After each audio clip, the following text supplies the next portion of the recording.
Good afternoon, students. You are welcome in virtual class of our Tulzahwani Prathamic Vidya Mandir, Sant Jnaneshwar Nagar, Latur.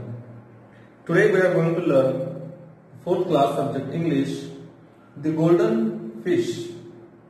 What is the meaning of golden fish? सोनेरी मासा. एका सोनेरी माशाची गोष्ट आपण या पाठामध्ये पाहणार आहोत. Listen carefully and read with me. आता तुम्हाला लक्षपूर्वक ऐकायचं आहे आणि तुम्हाला ही गोष्ट माझ्यासोबत अभ्यासायची आहे, वाचायची आहे. So let's start. Malhar was a fisherman. Malhar was a fisherman. Fisherman means तो एक कोळी होता. कोण? मल्हार. मल्हार नावाचा एक कोळी जो मासे पकडण्यासाठी रोज समुद्रावरती जायचा, असा हा मल्हार होता. He lived with his wife in a little hut. तो एका छोट्याशा झोपडीमध्ये आपल्या बायकोसोबत राहायचा. Near the sea. तो कुठे राहायचा?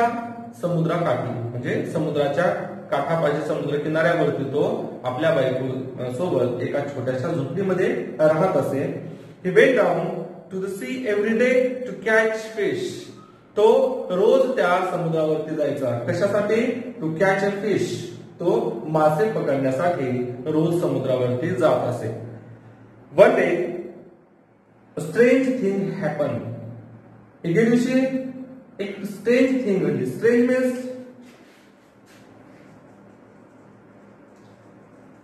मीन्स एक विचित्र घटना घडली. ठीक आहे. हॅपन मीन्स घडणे, घटना घडणे. ठीक आहे. So one day a strange thing happened. He caught a big golden fish in his net. एके दिवशी एक विचित्र घटना घडली. कोणती घटना होती ती? त्याच्या नेटमध्ये आज एक सोनेरी मासा पकडला गेला. Okay. He caught a big golden fish. एक मोठा सोनेरी मासा त्याच्या जाळ्यामध्ये आज सापडला होता. When the Mallar took the fish out of water, the fish began to speak. मल्हारने काय केलं? त्याला त्या पाण्याच्या बाहेर काढलं आणि तो मासा आता बोलू लागला. Fish began to speak. मासा आता बोलतोय. पहा मासा काय म्हणत असेल? Oh fisherman, please let me go. अरे फिशरमॅन, अरे कोळी, अरे मासे पकडणारा व्यक्ती, किंवा तू मला आता सोडून दे. Late me go please. तू मला जाऊ दे. Malhar was very surprised. मल्हारला एक आश्चर्याचा धक्का बसला. सरप्राईज.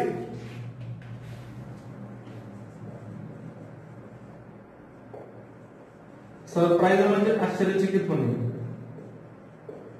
किंवा आश्चर्याचा धक्का बसणे. Okay. Malhar was very surprised. He was a kind man. He let the fish go. मग त्याने काय केलं? तो एक काइंड मॅन होता, एक दयाळू व्यक्ती होता. कोण? मल्हार. आणि त्या माशाची त्यानं विनंती ऐकली. मासा त्याला म्हणला होता की ओ फिशरमॅन, प्लीज लेट मी गो. तू मला सोडून दे.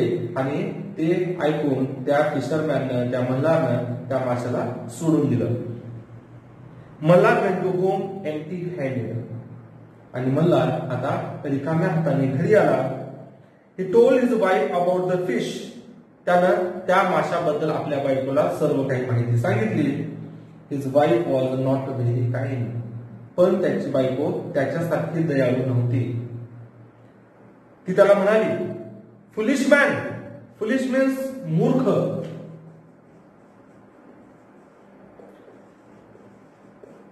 ती काय म्हणाली त्याला? You are foolish man. तुम्ही मूर्ख व्यक्ती आहात. ओके.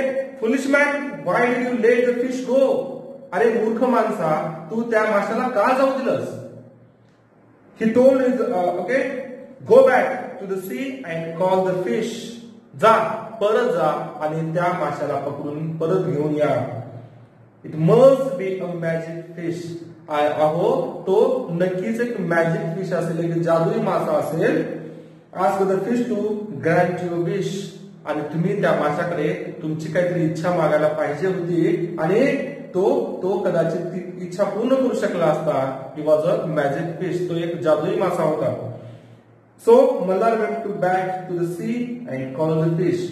आणि बायकोनं सांगितल्याप्रमाणे मल्हार परत समुद्रावरती गेला आणि तो माशाला आता ओरडू लागला, कॉल करू लागला. तो म्हणाला, O fish, please grant me a wish. Okay, wish म्हणजे माझी इच्छा, अपेक्षा. विश म्हणजे इच्छा, अपेक्षा, आकांक्षा ज्याला आपण म्हणतो. ओके, तो समुद्रावरती गेला आणि म्हणाला, O fish please grant me a wish. The fish popped up its head out of the blue sea and sed.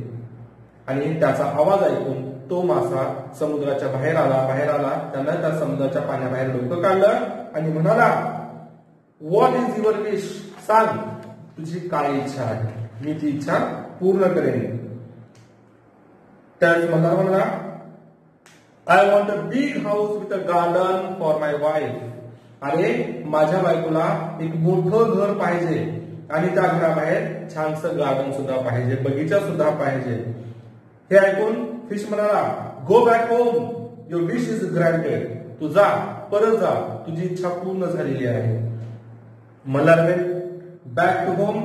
In place of his little hut he saw a big house with a garden. What a beautiful house, he said. ज्यावेळेस मल्हार घराकडे परत गेला तर त्याला त्या घराच्या जागेवरती म्हणजे त्याच्या त्या छोट्याशा झोपडीच्या जागेवरती एक मोठा बंगला त्या ठिकाणी त्याला पाहायला मिळाला आणि तो म्हणाला, wow, what a beautiful house, किती सुंदर घर आहे हे. आणि तो त्या घरात राहू लागला बायकोसोबत. Some days passed. मल्हार's wife said to him, this is not enough. थोडे दिवस गेले आणि मल्हारची बायको पुन्हा म्हणाली, अहो, हे आपल्यासाठी आता पुरेसं नाही, it's not enough. Okay, I want to live in a castle. आणि मला एका छानशा राजवाड्यामध्ये राहायचं आणि मला या ठिकाणी राहायचं नाही. Okay, I want to be a queen. मला राणी बनायचंय. क्वीन मीन्स राणी. आणि मला राणी बनायचं आहे आणि मला कॅसल मध्ये राहायचं आहे, राजवाड्यामध्ये राहायचं आहे. So Malhar back to the sea and called fish. हे ऐकून मल्हार पुन्हा समुद्रावरती गेला आणि त्याला पुन्हा माशाला हाक मारली, ओ fish please grant me a wish. अरे माशा, प्लीज माझी आणखी एक इच्छा आहे, तू पूर्ण कर. There were a big waves in the sea. The fish came and asked. मग काय झालं, समुद्रावरती खूप लाटा उसळल्या आणि तो मासा समुद्राच्या बाहेर आला. त्याला समुद्राच्या पाण्याच्या बाहेर डोकं काढलं आणि म्हणाला, व्हॉट इज युअर विश? काय इच्छा आहे तुझी? My wife want to be a queen. अरे, माझ्या बायकोला राणी बनायचं.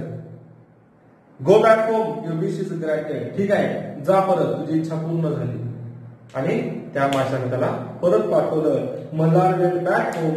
In place of the big house he saw a castle.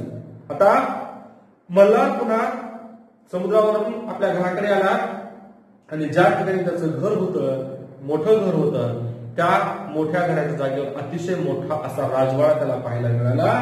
The castle had many buildings and towers. There were many gardens around the castle. आणि त्या castle भोवती अतिशय मोठमोठे बुरुज होते, उंच उंच त्या ठिकाणी मनोरे होते आणि त्याचबरोबर त्या कॅसल भोवती एक मोठं गार्डन सुद्धा होतं. What a beautiful castle, Malhar said. Wow, किती सुंदर हा राजवाडा आहे, मल्हार म्हणाला. In the castle his wife sat on a throne. The golden and diamonds she wear a crown. पहा, त्याची बायको, तो ज्यावेळेस आतमध्ये गेला, त्याची बायको एका छानशा अशा सिंहासनावर बसलेली होती आणि तिच्या डोक्यावरती एक सोनेरी मुकुट होता, रत्न जडित, हिरे जडित असा तो मुकुट होता आणि तो मुकुट तिच्या डोक्यावरती होता. तिनं तो मुकुट घातलेला होता. Are you happy now? Asked Malhar. आता तरी तू खुश आहेस ना? मल्हारने विचारलं. We shall see, said his wife. मी नंतर सांगेन, नंतर बघत ठरवू आपण, असं त्याची बायको म्हणाली. Some days passed.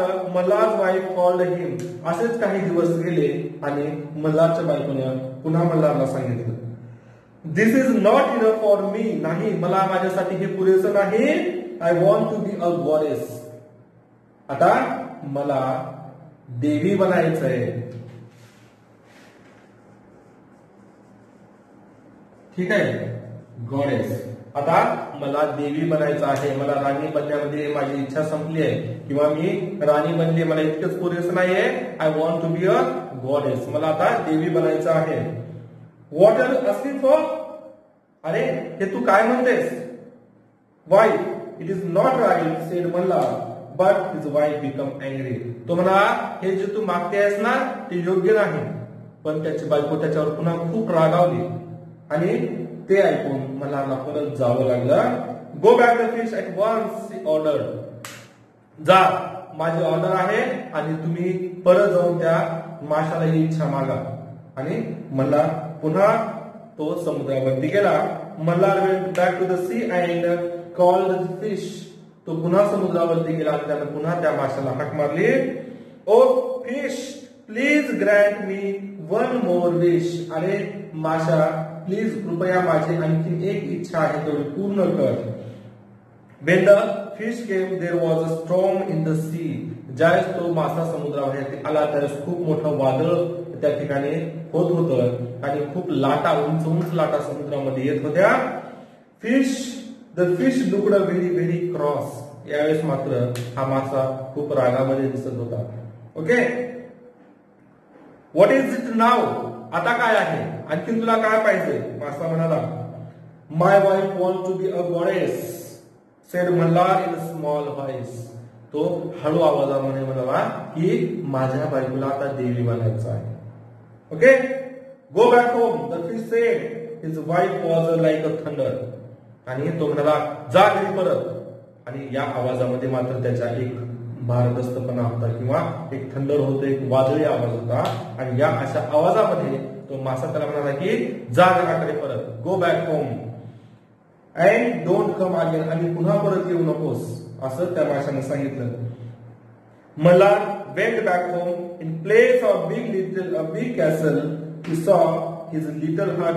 His wife had to live in the little hut once again. आणि ज्यावेळेस तो परत आला त्याला त्या मोठ्या राजवाड्याच्या जागेवरती त्याची छोटीशी झोपडी जी की सुरुवातीला होती तशी झोपडी त्याला त्या ठिकाणी दिसली आणि त्याची बायको त्या झोपडीमध्ये पुन्हा राहू लागली. तर अशा पद्धतीनं या पाठातून आपल्याला एक गोष्ट लक्षात येते की माणसाला जितकं काही मिळालं आहे त्यामध्ये समाधानी राहिले पाहिजे. गरजेपेक्षा जर जास्त आपण हव्यास केला तर आपल्या हाती काहीही लागत नाही. तर असा एक बोध, असा एक थीम या स्टोरीमधून आपल्याला घेता येतो. या सर्व स्टोरीवरती विद्यार्थ्यांनी अभ्यास करायचे आहे.